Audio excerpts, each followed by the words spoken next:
আসসালামু আলাইকুম গাইস, আজকে আপনাদের জন্য একটা ভিডিও নিয়ে আসলাম।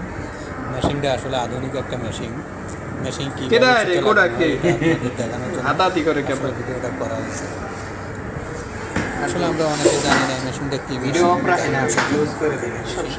গার্মেন্টসের শার্ট প্রজেক্টের জন্য মেশিনটা প্রয়োজন, যে শার্টের বাটনের ব্রাইটনেস দেওয়ার জন্য মেশিনটা প্রয়োজন। যারা যারা না দেখছেন, যারা না জানেন, এগুলো দেখে একটু ভালো করে বুঝে নেবেন, যেটা আপনাদের জন্য সুবিধা হবে।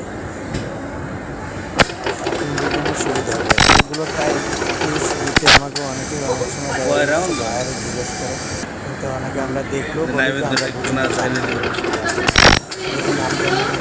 জন্য সাবস্ক্রাইব করবেন, লাইক করবেন, শেয়ার করবেন। ধন্যবাদ সবাইকে। আসসালামু আলাইকুম।